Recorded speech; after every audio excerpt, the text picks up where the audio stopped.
বিসমিল্লাহির রহমানির রহিম। যারা ইউরোপে ট্যুরিস্ট ভিসায় আসতে চান, আজকের ভিডিওটা তাদের জন্য। দুইটা ক্যাটাগরিতে ট্যুরিস্ট ভিসায় ইউরোপ আসা যায়। প্রথমটি হলো, যদি আপনার কোনো আত্মীয় স্বজন ইউরোপে থাকে, যদি আপনাকে ইনভাইটেড লেটার পাঠায়, তাহলে আপনি সহজেই ইউরোপ আসতে পারবেন। এক্ষেত্রে আপনার খুবই নিকটতম আত্মীয় হতে হবে। তা না হলে, যেমন আপনার ভাই বোন মা বাবা, যদি এমন কেউ থাকে, তারা যদি অসুস্থ থাকে, আপনি দেখতে যাবেন অথবা তাদের এখানে বেড়াইতে যাবেন এবং তারা যদি আপনাকে ইনভাইট লেটার পাঠায়, তাহলে আপনি সহজে ইউরোপে যে কোনো সময় আপনি ভ্রমণ করতে পারবেন। এই ক্ষেত্রে আপনার যারা এখানে ইউরোপে থাকবে, তাদের রেসিডেন্ট এবং তাদের বাসা থাকতে হবে এবং তাদের কন্ট্যাক্ট থাকতে হবে কাজের। এরপরে হলো যোগ্যতা। আপনি যোগ্যতার প্রমাণ দিতে পারলে আপনি ইউরোপে সহজে আসতে পারবেন। ইউরোপে আসার ক্ষেত্রে এমন কোনো জায়গায় লেখা নাই যে আপনাকে 10টা দেশ ঘুরতে হবে বা 5টা দেশ ঘুরতে হবে, এমন কোনো কথা লেখা নেই। বাট আপনি যদি সহজে ভিসা পেতে চান, তাহলে আপনার যদি এটা প্রমাণ করেন আপনি যে একজন ট্রাভেল, আপনি ভ্রমণ পিপাসুক এবং আপনি বিভিন্ন দেশে ট্যুর করেন এবং আবার রিটার্ন বাংলাদেশে আসেন, সেক্ষেত্রে আপনি সরাসরি এমন না যে আপনি মালয়েশিয়া অথবা সিঙ্গাপুর ভ্রমণ করার পরে আপনি ইউরোপের ভিসা পাবেন না। এক্ষেত্রে আপনাকে আগে দেশের আশেপাশের যে দেশগুলো আছে সেখানে ভ্রমণ করতে হবে। এক্ষেত্রে আপনি ইন্ডিয়া ভ্রমণ করতে পারেন অথবা নেপাল ভ্রমণ করতে পারেন। তারপর দেখা গেছে আপনি তুরস্ক অথবা এরপরে দেখা গেছে আপনি মালয়েশিয়া আছে, থাইল্যান্ড আছে, এরপরে দুবাই আছে।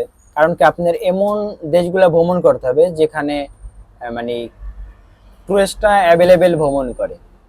যদি আপনি হুট করে আপনি এমন একটা দেশে গেলেন, সেখানে যারা বিজনেসম্যান তারা যায়, তাছাড়া যেমন চায়না গেলেন, চায়না মানুষ ঘুরতে যায় না অ্যাভেলেবেল, বাট যে সব দেশে মানুষ অ্যাভেলেবেল ঘুরতে যায়, এরকম কিছু দেশ যদি আপনি ভ্রমণ করেন, তার জন্য আপনাকে ভিসা পাওয়া সহজ। কিন্তু আপনি যা যা আপনার লাগবে, সেটা হলো, ফার্স্ট হলো আপনাকে একটা পাসপোর্ট লাগবে, বাংলাদেশে একটা পাসপোর্ট লাগবে যার 6 মাসের ভ্যালিড থাকতে হবে। এবং আপনি ইউরোপিয়ান যে ফটো আছে, সাইজের ফটো আছে, সেটা 2 কপি ফটো লাগবে, ছবি লাগবে, জায়গায় পিকচার বলে আমি ফটো বললাম, সরি, ছবি লাগবে। এবং আপনাকে বাংলাদেশি এনআইডি কার্ড যে আছে সেটা লাগবে। এরপরে আপনি কি জব করেন এবং আপনার মাসের স্যালারি কত, এর একটা সার্টিফিকেট লাগবে। এবং আপনি যে দেশে যেতে চান, ওই দেশের এম্বাসি থেকে অথবা আপনার ভিএফএস গ্লোবাল থেকে আপনি একটা ফর্ম সংগ্রহ করতে পারেন। এবং ফর্মে যে যে জিনিসগুলো আপনাকে ওরা পূরণ করতে বলবে, সব সব চাওয়াগুলো আপনি সুন্দর করে এবং নির্ভুলভাবে পূরণ করে দিতে হবে। এরপর আছে আপনার ইন্স্যুরেন্স করতে হবে।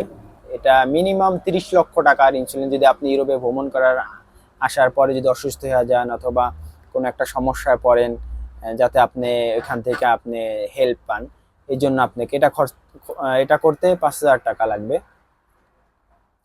এরপরে আপনাকে যে জিনিসটা করতে হবে সেটা হলো, আপনি booking.com থেকে আপনি হোটেল বুকিং করতে পারেন অথবা টিকিট, আপনি আপ ডাউন টিকিট কাটতে হবে।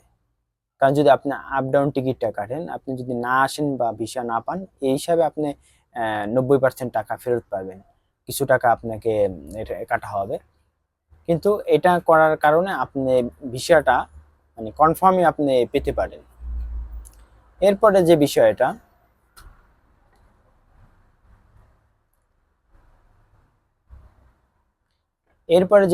সেটা হলো, আপনাকে ব্যাংকে 6 মাসের একটা স্থায়ী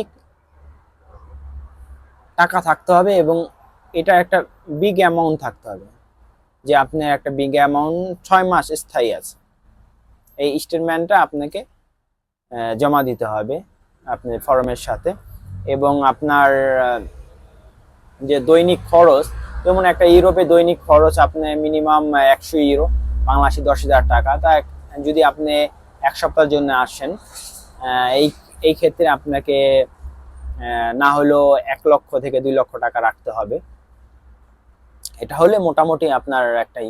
আর আরেকটা কথা বলি, সেটা হলো আপনি এরকম করবেন না যে আপনি দেখা গেছে এক ভিসা দিয়ে, যেমন আপনি 7টা দেশ ঘুরলেন, যে 1 মাসের ভিতরে আপনি 7টা দেশ ঘুরলেন, অথবা তাহলে আপনি প্রমাণ করতে পারবেন না যে আপনি একজন ট্রাভেলার। কারণ কি, যে আপনি প্রতি মাসে মাসে একটা দেশ যদি ভ্রমণ করেন, বাট এই এই রুলস গুলা যদি আপনি মানতে পারেন এবং এই রুলস ভাবে যদি আপনি কাগজ জমা করেন, ফর্ম অ্যাপ্লাই করেন ভিসার জন্য, ভিসার জন্য অ্যাপ্লাই করেন, তাহলে আপনি খুব সহজেই ইউরোপের ভিসা পেতে পারেন।